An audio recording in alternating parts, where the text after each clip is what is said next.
Thanksgiving is sadly over. The food has been consumed by the time you're listening to this. For me, it hasn't been consumed yet. I am actually recording on Thanksgiving, so I'm very much excited for that. I'm assuming that my food's going to be good. I'm looking forward to it. I'm sure it was fantastic. And I hope you all had a great Thanksgiving. If you celebrate, I hope you all had a great Black Friday and didn't rip people's head off trying to get any kind of deals or whatnot. So let's sit back, relax a little bit. I can't because I got to be near my mic or else you won't hear me.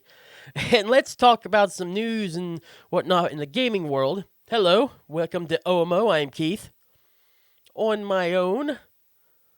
So we are in episode 9 of this video game podcast. Another video game podcast, I know. But here we are. Here we are. And last week was so busy when it came to the Game Awards and whatnot. Obviously, that's all I wanted to focus on this week. Or last week, excuse me. And this week, we are back to more gaming news and whatnot, gaming culture and everything. And we'll have a little discussion later on about one thing in particular I really want to go over. This is going to be very much a follow-up type of episode. There's a lot of follow-up things I want to go over that we've looked over in the past. But there is at least a couple things in news. One of them, the first one, let's just get into it right now. It's a quick follow-up, which is newsworthy because it did bring out some articles whenever the thing came out.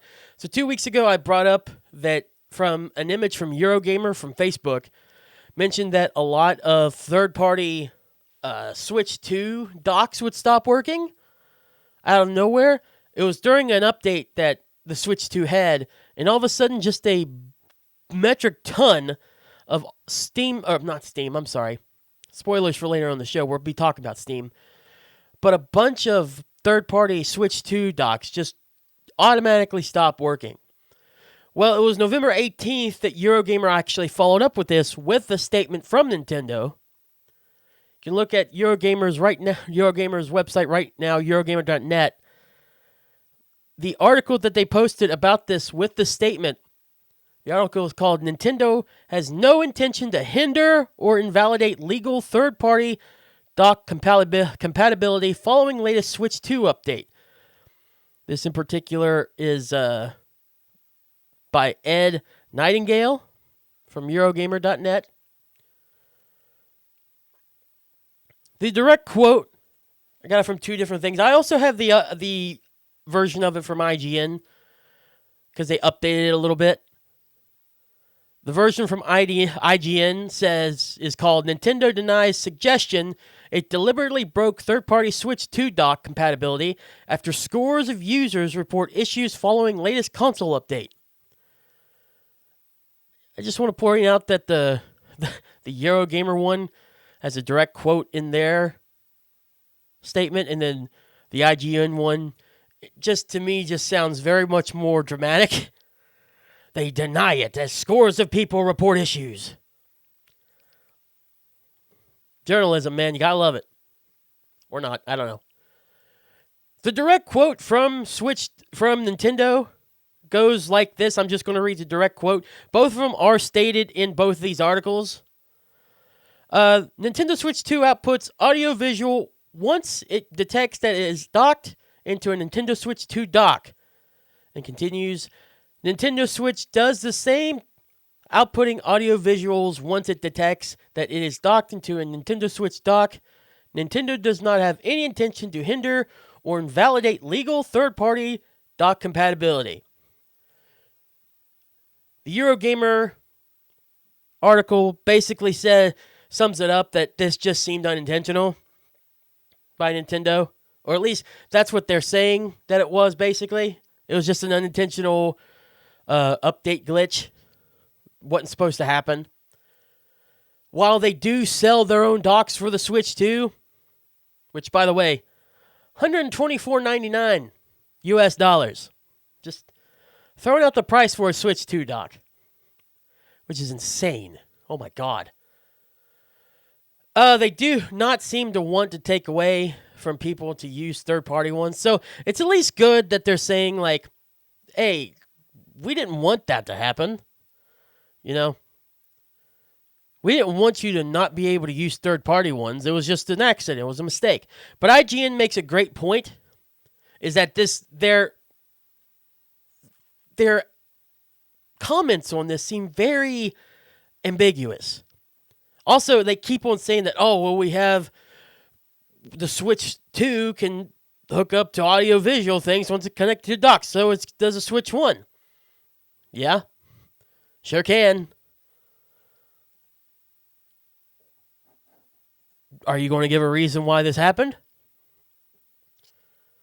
No? You're just going to mention that it does that? You're just going to say, oh, it's supposed to. We didn't mean for it not to. And what does a legal third-party dock suggest? Obviously yours, you know. It's obviously going to be yours or ones that you say, all right, that's fine, yeah. But what if it's just somebody that someone makes or whatever that just happens the Nintendo and Nintendo Switch 1 and 2 works? Obviously, probably not. They got to get your seal of approval. You got to have that Nintendo seal of approval, right? Officially licensed by Nintendo. I get it, but legal. I want to know exactly what illegal, what you're talking. Obviously, like, illegal would be like something that could tamper with the software. We've talked about the software stuff before. Something like that, but like, does that also mean something that might work with Switch Lite? It might actually be able to, I don't know how you get around it because I feel like that stuff's inside the Switch Lite as is, but is there a legality thing that if it would be able to connect to a Switch Lite and be able to make it to where you can see audio and visually on a TV? Or is it simply just, or am I completely overthinking? It's easy that I could just be completely overthinking this. And it's literally just, you know, whoever has that seal.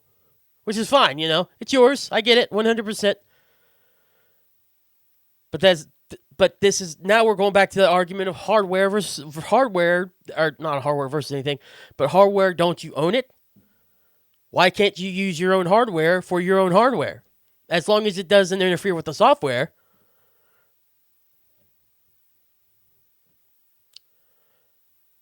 And if they're doing this, if they've made this thing an update to where all these things are broken, they're probably still broke, do they plan on fixing it? Because again, the ambiguity of the comments there say like, oh, it was unintentional. We didn't mean for that to happen. Okay, well, are you going to do anything about it?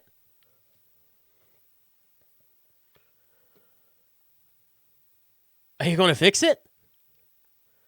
Is the next update going to reverse some of those things to where those third-party devices will work? Those third-party docks will work?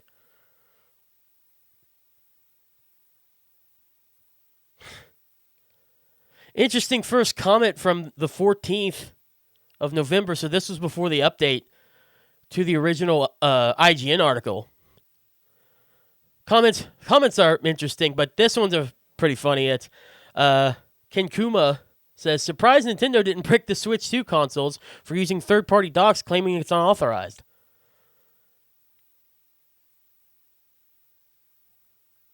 Are we really, though? Are we really surprised? Yeah, you gotta be funny sometimes, folks. I'm just saying.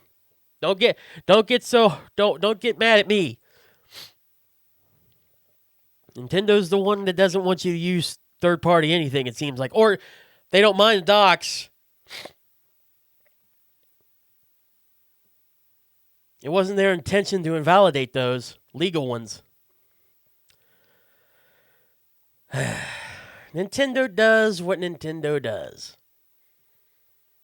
And I guess Sega does know what Nintendo don't. Which is what in 2025? No idea. I think that was just an excuse for me to say that. You know, bring back some of that 90s nostalgia. When the video game console wars were actually good. And they actually meant something. Oh, well. Continue on. It's supposed to be kind of a laid back, chill, more of an episode. I don't want to get into that console war BS discussion. Let's continue on. So last week I mentioned we talked about the Game Awards. Went through the entire 29 category listing. We went into detail about 7. In particular, Game of the Year. Like I mentioned last week, the Game Awards are very important in terms of gaming, just the gaming industry, just because it actually feels like something big now. And I even mentioned that like it's the event nowadays that reminds me of an E3, as in the hype that I feel for it every year. Now E3 I think will always be bigger, and it's not, and that wasn't an award show, that was a convention, so it's different. But in terms of just how excited I get for it, it's close to what E3 used to do for me. Well, I don't want to leave Steam behind, even though Steam is linked with that too. Steam has their own awards as well. Everyone has their own awards, but I just want to bring up the Steam Awards. I think of you two PC players. Just because I'm a console guy doesn't mean I don't love my PC and love my PC gaming every blue moon or so. I mean, obviously PC gaming is the best way to play. I won't deny that. My argument for just being a console player and being a console lover is not that it's not the best. Mine's more not compatibility, but able to, affordability, able to play whenever you can. I think it's a lot easier with a console. Anyway, that's more blah, blah, blah argument stuff that can go on later on. Whatever. But Steam Awards featured a few more different awards that I wanted to bring up and highlight real quick. But I did want to mention one cool thing about choosing your award and choosing what games you want as your winners is that you can actually select what kind of or which game you want. It's not just a selected like 5 or 6 like the Game Awards are. Because they have like a panel that chooses like the best games or the games they think should be Game of the Year, and then you choose between those 5 or 6. This one, as long as it comes out this year, you can choose from that list. Or has something to do this year, you can choose from that list. Now, I will say, I wonder if that minimizes, though, the category as a whole, because you have so many games you can choose from. What's the standard, or where's the line as to what games should qualify as Game of the Year? So if a deserving game should get one of these categories, but it doesn't, it goes to some meme game because the people wanted it. Is that the right precedent it should be for the Steam Awards? And it's also like the Steam Awards are completely different, I know. And maybe they're not treated as seriously as the Game Awards in the whole sense of, being a legit award show or whatever. It's the Steam Awards. Come on. But if you want that credential as being like one of the best games or a winner of a Steam Award, you can put that on your video games resume or whatnot. And if you lose to a meme game, wouldn't that be kind of counterintuitive to what you're doing with these awards? If you can literally have anybody choose whatever, or is there like a particular standard these games must meet in order to qualify? You know what I'm saying? Do they have to have like a certain ranking, or a certain user score rating in order to qualify to be chosen as a potential of what people can select to be a choice for that award? I don't know. I didn't go that into it. Overall, I do like the idea of letting you choose from whatever game you might want, just typing it out, not having a select couple. I just had that thought on it though. I don't think it actually would minimize, but it is a discussion piece I just wanted to bring up. it has its Ultimate Game of the Year award too. And just like with the Game Awards, I chose Expedition 33.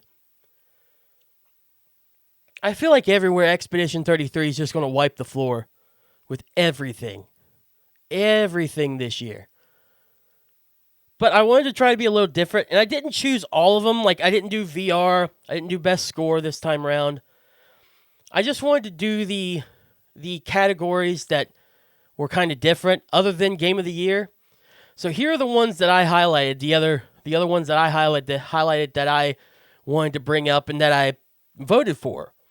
Labor of Love Award, basically meaning like the game's been out for a long while, and they're still working on it, still putting a lot of love to put in there.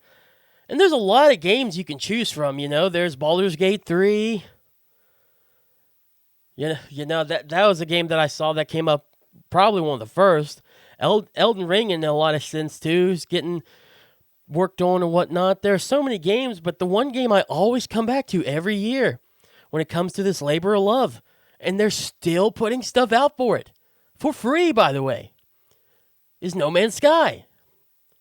I feel like this is the one that they've won every single year for a long time now, and because they've released more stuff this year, I don't understand why it may not be the front runner again.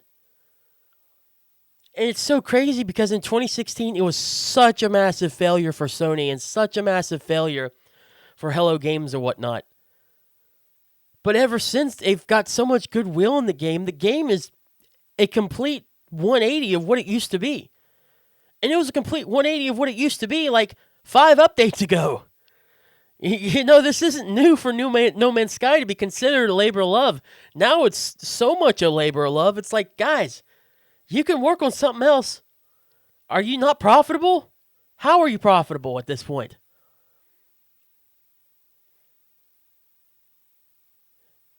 So I chose No Man's Sky once again this year.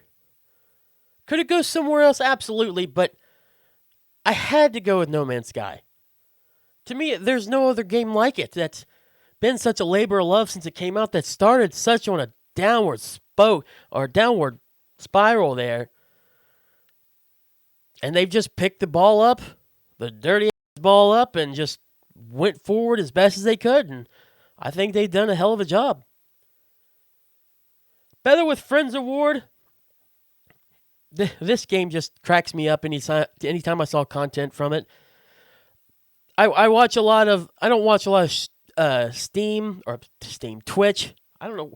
Steam and Twitch, that's not even two related things. Anyways, I don't watch a lot of Twitch anymore. I don't have time to really sit back and watch Twitch streams, but I do go back and watch highlights. And the guy that I really like, that I've liked since his Achievement Hunter days, is Ray Narvaez Jr. He's still so funny to me now as he was then, too. He's just, grown up. And he and his friends played Peak a lot this year. Still one of the funniest clips this entire year that I've seen of video game playing is whenever Ray's trying to reach out to Chibi. She comes in the frame and goes, "Hi, guys!" Reaches out to Ray. Ray tries to grab her hand, and she tries to grab it, misses it, and you just hear her go, "Ah!" It cracks me up every time. The visual of it is hilarious. Just the audio port. You can get it's as funny visually as it is audio wise. It's so funny. The game looks fun. It's very cartoony, silly looking, cute looking. Literally just being rock climbers or whatnot. That sounds like a fun game with friends to me. Of course, you could go with Phasmophobia too, but I don't know if Phasmophobia would count because it didn't come out this year. I didn't particularly look because I saw Peak. I'm like, yep, makes sense to me. Peak sounds good. I knew it came out this year. So I chose Peak. Best Game You Suck At Award. They are very direct with this one. I looked at some of the suggested games. I don't really know what games really came out this year. Was there another Elden Ring DLC, standalone DLC that came out this year? And if so, it must not have been as good as the one that got nominated for Game of the Year. which is nuts. But I thought about it a little bit, and there's one game that I bought and I tried. It looks fun. I really want to play. I really want to get into it more, but man, it's hard. Man, I'm not upset I bought it now, but I wish I would have bought Doom 4 instead. Which is ironic now because Doom 4 is available free because they gave it to PlayStation Plus Essential subscribers. So even if I paid $60 a year, I'd still own it. Or own it, you know? I still have it. With that being said, of the games that were featured there, I chose Path of Exile 2. It looks good. I love the way it looks, and I really want to get into it more. But again, it's one of those things where I just don't have time to really sit down and play a game like that, especially if the game's hard as it is. If an Elder Scrolls-esque game came out, like a Black Myth Wukong came out this year or something, I would give it to that. But the only thing close I saw was, like I said, that DLC that might have been standalone. I didn't want to give it to a standalone DLC. So I'm choosing Path of Exile 2 for this year. And yes, I do absolutely suck at games like that. I never played them growing up. Now I have more of a fascination for them at the age I am now. But I just can't. And maybe one day I'll go back and try to get further into it. Just I'm not that far into it now, I'll tell you that much. In direct contrast to Best Game You Suck At award is the Sit Back and Relax award. Let me tell you, the other games I had an idea of where I wanted to go with these categories. Once I started thinking, this one, no idea. No idea what game I could just sit back and relax. And all the suggestions I was getting for sit back and relax games are not games I would want to sit back and relax to play. Like, it's a turn your brain off type game and play. But like Call of Duty and Battlefield are just turn your brain off and shoot people type games to me. They're not relaxing though, because I could really get into it and I could really get frustrated. Games like Path of Exiles 2 and stuff, I want to get better at it, and those are frustrating as well. No Man's Sky could be a game like that. But I also want to build and focus on things. And there wasn't a game like Stardew Valley on there, too, that was really piquing my interest. Because Stardew Valley, I say Stardew Valley, too, I didn't mean to do that. Stardew Valley, Minecraft, games like that, but they've been out for so long, they're not on there. So I go back to another Ray Narvaez Jr. stream that he did relatively recently, I think it was. It was definitely this year, but I don't know how recent it was. And it looked like a cute game. It reminded me of Power Wash Simulator in a sense.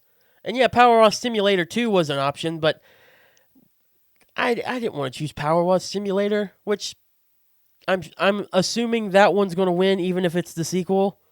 It's probably just more of the same, if not better. But I went with a game called Leave It Alone, where you're basically just picking up a bunch of leaves during the fall. I mean, come on. What's better than a fall vibe type of game? And especially if you can, like, rake the leaves and then jump in them. If you can do that, that's perfect. I remember on Ray's stream, he was just picking up leaves one at a time. I'm just like, is there not a rake you can use there, guy? Ray. But yeah, that is just some highlights of these Steam Awards from this year. And you can definitely go check that out. Just go to steampower.com, choose your own, or choose your games that you think should be there. So I've put it off long enough. I mentioned it 2 weeks ago. It's another one of the follow-up things, but we're actually going to discuss it a little more. I don't want to discuss it that long because, like I said, this is a chill after Thanksgiving Day OMO, or after Thanksgiving. No, I said it right. Thanksgiving Day OMO. So I kind of just want to, go with the flow, get something out there for you guys. Still got a lot of stuff to do today. But I didn't want to bring this up because it's an interesting topic, even though it's a topic that myself and my cousin highly disagree on. And in fact, there's a lot of things my cousin and I highly disagree on when it comes to video games, which is totally fine, by the way. It is okay to have differing opinions. And I will admit, maybe my opinions are skewed, maybe they're wrong. I mean, I'm okay with having opinions that people don't care for or people don't like, and I'm willing to listen to think otherwise. I'm totally okay with talking and discussing things. But I'll make my opinion afterward based on what you tell me and what I find about what we talk about. But this one, I don't feel like I'm absolutely wrong here. Which is a terrible thing to say after you're saying, like, oh, I'm open to talking about this kind of stuff about video games. But this particular topic just doesn't seem possible for me to be completely wrong. And I'll tell you why. Because the discussion we had was about GTA 6 and Elder Scrolls 6. What game is the most hyped? He went with Elder Scrolls 6. And I totally get it. Elder Scrolls is a huge property. It's been out for years. Many, many years. Decades even. Popular property. Elder Scrolls 5 Skyrim was incredible. So much so that they won't stop selling the damn game. Oblivion was my favorite. Morrowind was a lot of people's favorites. Daggerfall was impressive with the size.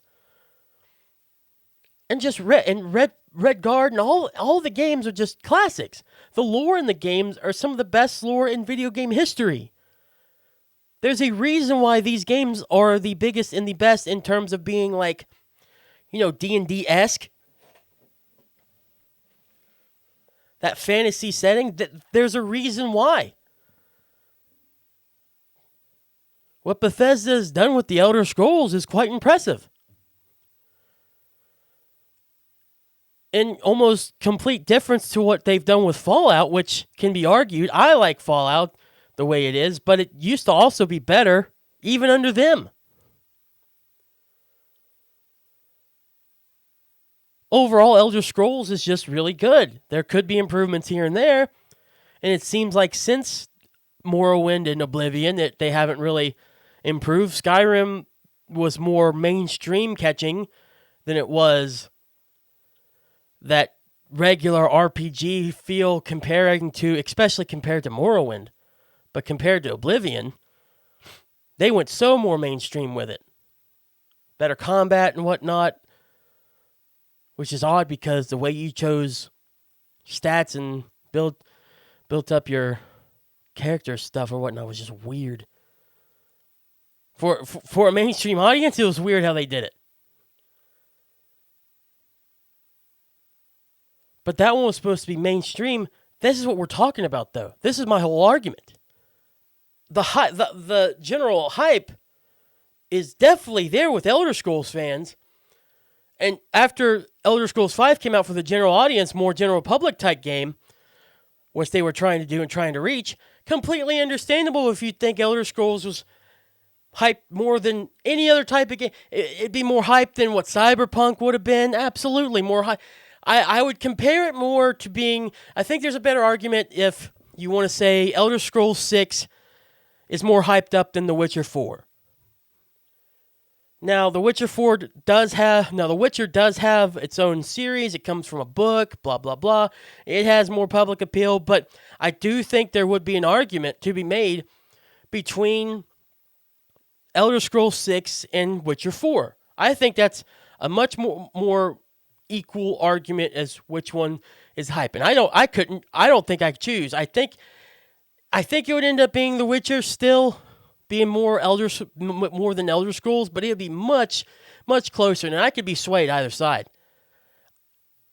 In modern times, though, and how badly people have been wanting this. This is Grand Theft Auto 6. Grand Theft Auto 6 is possibly the most hyped game of all time. I don't see how it's close. I don't see how Elder Scrolls 6 is close to the hype as GTA 6 is. Now, when we get closer to Elder Scrolls 6 coming out, maybe depending on how long GTA 6 has been out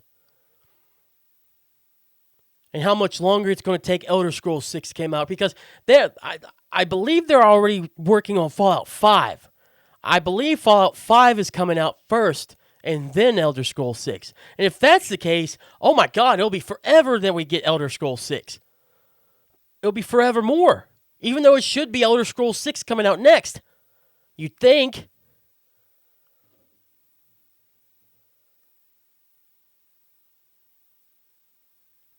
But if you're going with just general overall hype, the more people that are hyped up for it, GTA 6 has this one out of the water.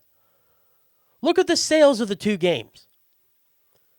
Look at the sales. GTA 5 or the sales of the previous titles, I should say. GTA 5 blows Elder Scrolls 5 out of the water. And yeah, that's including all the re-releases, everything, all that kind of stuff. The data that I showed in our Discord to my cousin had GTA completely like 3 times over in sales of just copies of the game alone. Not just money, but just copies of the game. And the only difference was about 2 years. The data for Elder Scrolls 5 recent copies, millions of copies, came out in 2024, something like that. And I think the GTA one was 2022. I could have gotten reversed, but still, GTA was just so ahead of the game in terms of how much was sold in comparison between the two. And I get that doesn't mean that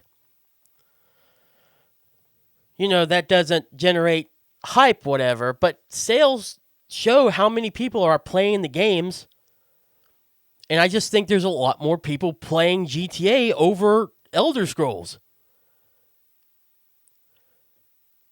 Now, if I would ask you what the hype level is in terms of one person who's a mad GTA fan compared to another person who's a mad Elder Scrolls fan, and you tell me which person is more hyped for which game, I'm just going to tell you, the Elder Scrolls fan wipes the GTA fan out of the water. 100%, I'll give you that. They are nuts when it comes to hype. So their fans might be even nuttier and might be even crazier wanting the Elder Scrolls 6 to come out, but overall more hype than GTA 5, just in comparison to how many people want it and how many more people there are in comparison. Like I said, Elder Scrolls fans can get a lot crazier. They can get a lot wackier with their hype. But does that in particular equal out to more hype just because you're busting walls down and yelling, "Give me Elder Scrolls! I want Elder Scrolls now!" Compared to someone probably waiting for GTA 5 with a little bit of excitement going, "Yeah, I can't wait, man. It's exciting. I can't wait. GTA 6, let's go. And we'll race and kill people and whatnot, blah, blah, blah." I mean, there is a difference in what type of hype we're talking about here. Because I think, like I said, I think the overall hype is still GTA 6, whereas internal, maybe fan importance and fan excitement might actually go to Elder Scrolls. But I'd still, in my opinion, say that the most hype of the two games are GTA 6. Oh, the Elder Gods didn't like that one. Ugh. The video version is getting a very interesting view, and it's kind of adding on to my discussion. because it's ruining my lighting. To be fair, it's actually adding on. I didn't light up this place very well today.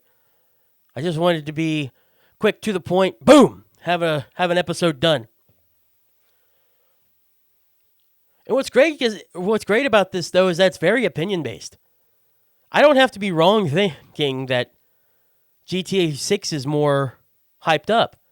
And in that same thing, he's not wrong for thinking Elder Scrolls is more hyped up. And like I said, time will also do something to this too.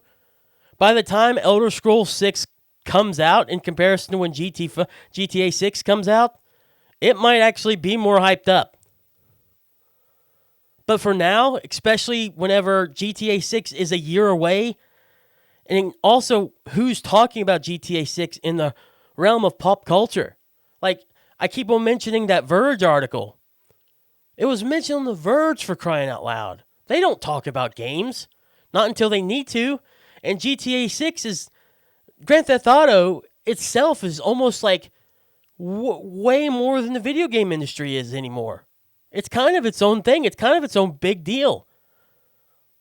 You have the big deals as in like The Witcher and Elder Scrolls and game series like that. And then you have Grand Theft Auto, which is another level, another peak. What Rockstar has done with Grand Theft Auto, and to a lesser but sort of same extent Red Dead, is incredible. Literally incredible. Because that just goes back to the gaming scene just being incredible. I would equate to that how at one point Call of Duty and Battlefield were going, though now those in general have died down some. Maybe you could equate it now to Fortnite. But even still, it's like you have Fortnite and big-time games like that are popular with the youth, and then you have GTA 6, which just seems like it's just popular with everybody, even if the youth shouldn't be playing that. Let's be honest here. There's just a form of hype around GTA 6 that I just don't think, as a whole, Elder Scrolls 6 holds up to. And also, too, you got to look at the developers as well. Rockstar compared to Bethesda. I have said that Rockstar is very Bethesda-light, especially with GTA 5 and Skyrim. I have made that comparison. But it's still Rockstar compared to Bethesda. Rockstar of now compared to Bethesda of now. While they made a really dumb decision with how they went around doing the definitive editions of the Classic 3 PlayStation 2 games, their track record is still like Red Dead Redemption 2, GTA 5, compared to Starfield, Fallout 76, lesser extent Fallout 4.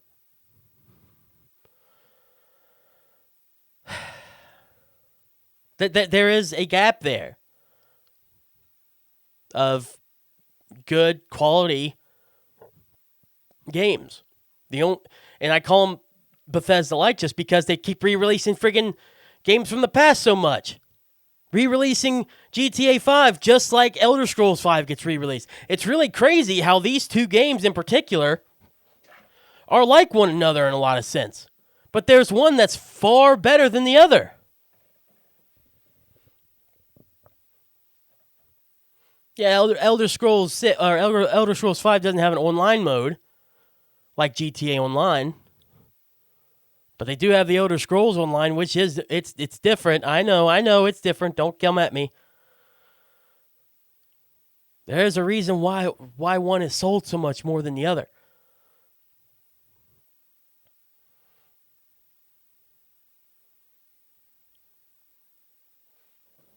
To end off this episode, by the time that you all listen to this on Sunday, Black Friday will be over. Cyber Monday still has to come tomorrow. But we have just got done with Black Friday, and then what Saturday? A local store Saturday? What small business Saturday? That's what it was. Small business Saturday. So there could be deals on small business Saturday that I don't see. I'm getting very tongue twisted. I think I'm getting hungry. It's close for me to. It's almost time for me to eat. I'm excited. There might be more deals on small business Saturday. Definitely check your local listings on things to try to get those. For the bigger places, I don't know the Cyber Monday deals yet. But I just want to take a quick look because I talked about Black Friday a couple weeks ago too. Like I said, all follow-ups this episode. 100% a follow-up episode. But it's important. I wanted to follow up on some of the prices that I saw for Black Friday sales that happened this past Saturday. For me, it's still coming up tomorrow, but for you all, what happened a couple days ago, or depending on when you're listening to this, what happened this year's Black Friday. I'm very surprised that I haven't seen anywhere that Expedition 33 is on sale. I get $50 is still relatively cheap for a game this quality, but I thought for as long as it's been out this year, they'd want to kind of capitalize on that popularity of being chosen as a game of the year. As a game of the year. And as many awards they're up for or whatnot, and as much praise as the game has gotten just in general, they don't have to be up for an award. It's just how good people think this game is. You'd think you'd want to give a shot to people on Black Friday to possibly get more sales of the game that you might have not been able to get before. But I think it's also a little different. I'm looking at these versions are physical sales. There might be digital front sales, and I'll mention you got to look at those by yourself. I didn't look that up in particular. I'm not going to that extensive into this. But because they're also an indie developer or whatnot, that might have made that a little harder to do, especially for physical and everything's so expensive anymore. They probably just couldn't do it. So check storefronts on PlayStation, Steam, Xbox. See if Expedition 33 has a sale on there. I'm not 100% sure, but I know physical releases, there are not sales going on, and there are physical releases of Expedition 33. So those are still on sale for $50.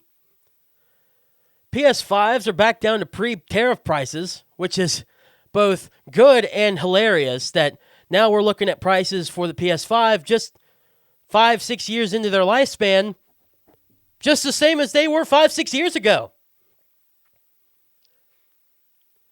Gaming in 2025 is so great, isn't it?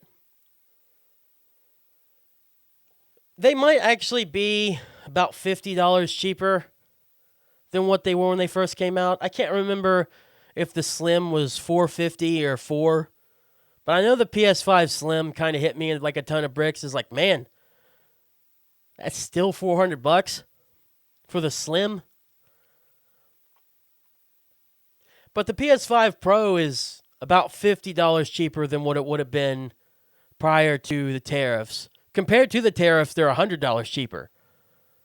So if you want a PS5 in particular for a sale that's equivalent to what they used to be, or maybe even $50 cheaper than what they used to be, or what they normally would be, really consider getting one now. I will say I don't think the Switch 2 has a sale. I didn't see. And I doubt the Xbox, I seriously doubt the Xbox have. And as much as that console has went up this year, a sale wouldn't even make a difference. And we'll talk more next week. I want this episode, again, chill episode this week, but I have heard rumors about the Xbox. And it might be time to bring back the Xbox saga again. If those rumors are true and we hear it after Black Friday, that being the case, oh my. I'm going to lose it. I might lose it. But back to the games themselves. Battlefield 6 seems to have varying Black Friday deals. I saw $10 off at Best Buy, but I saw half off at GameStop and I believe Amazon as well. And I find that very interesting because Call of Duty Black Ops 7? No deals. None at all. I was wondering if they would, especially how close to Black Friday Black Ops 7 came out. So it doesn't look like they do. However, it is on Game Pass. So if you just don't want to own the game and you don't mind just to play it and then not have Game Pass anymore and you don't own it anymore, then Game Pass is definitely the option to at least try it out and play it. That's how I've played it. I have Game Pass. I'm like, well, I don't have Battlefield 6. I don't really particularly want to spend the money just yet. Although the prices, if they are half off at GameStop, is very intriguing. I might look into that in Elder Scroll or Elden Ring, which I'll talk about in just a minute.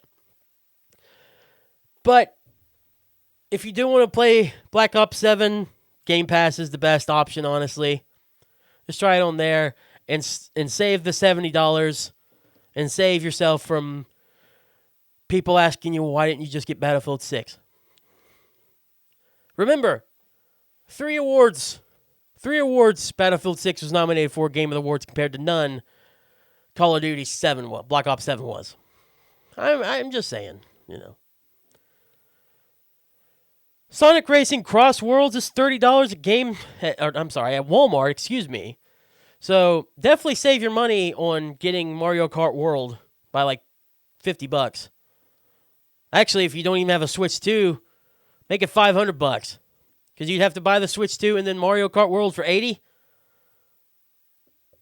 If you're just getting Sonic Racing Cross Worlds, it's on multiple platforms, including PC, and it's only $30. Get it that way. I'm seeing Silent Hill F is $50 at a few places. That game just came out last month. So that's already a $20 drop-off, which is really good. And then I don't know why I keep wanting to say Elder Scrolls. I'm going back to our discussion. I need to go away from it because I cannot wait for that to bite me in the ass. But Elden Ring, which, oh my God, there's another one. It won't escape me. But Elden Ring, actually, for the base game, is a really good price. It is $15. And with $15 for Game of the Year a few years ago, yeah, I think it's time for me to finally have that in my collection. A physical copy of Elden Ring, $15. If I can get a copy, it might be time.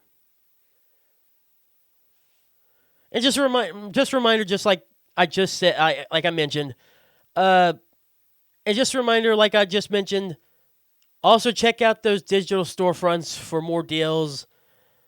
As these are, like I said, physical versions of Black Friday deals. There could be a lot more on those digital storefronts. Definitely go check that out. That's what I'd recommend for Black Friday shoppers, especially if you don't mind not having a physical version. I want physical versions of games. I want my physical games. But I completely understand if you don't, so definitely check out those storefronts. Also, you can get some games for like $5-10 on there. And if they're that cheap, I'm just like, well, all right. If I lose my account and I lose my money, it's not that big of a deal. Only lost like what, $5-10? Not that bad in that sense. Every penny helps, but there are some points where it's like, well, okay, maybe I shouldn't have spent $5-10. I can get over it, but still kind of sucks. Well, not only was this just kind of a follow-up episode and kind of a discussion-based episode, this has just been a slow week just because of the holiday. It was a relatively slow week, but we got a good little episode in there. I want to direct you all to our Patreon as Save the Planet Podcast. Patreon.com/STPP with Jack and Keith. STPP JACK letter N KEITH. If you are a $1 tier member, you get access to STPP Uncensored and the video version of this show, OMO, and you're going to want to see the sun completely blinding me in several points, especially whenever I'm talking trash about Elder Scrolls, which I don't think it's trash. I just think it's the truth. I just think it's the truth. Look at me. It's not trash. It's just an opinion. But I also think it's like obvious. Which one's more hype? Come on. Stick with your guns. For our $5 tier members, you get the STA, which is Save the After Show. A little extra bit more of Save the Planet. Completely uncut, uncensored, and just talking about what's coming up at the at the show next week and anything that's coming up throughout the week. And just a recap of everything we talked about during the show. You know, I usually sell those better. That was kind of a mixed stumbles type deal, but it is what it is this week, you know? I'm relaxed. I'm still on vacation for about another 5 days or so I'm also kind of relaxed doing this episode, wanting to get something out for you guys or gals. I'm not going to start calling you guys, by the way. I hear so many YouTubers and people, influencers and crap calling people you guys. Can we use other terms? Y'all. I'm in West Virginia. We're the most southern northern state, and we're the most northern southern state. Let's just use y'all every now and then, you know? You all, you guys, you people. Weird tangent to go on a ending of a video game podcast, I understand. So let's wrap up. Freaking A, that was weird. Get a little serious for a quick second here. The next episode of STPP is going to be very serious.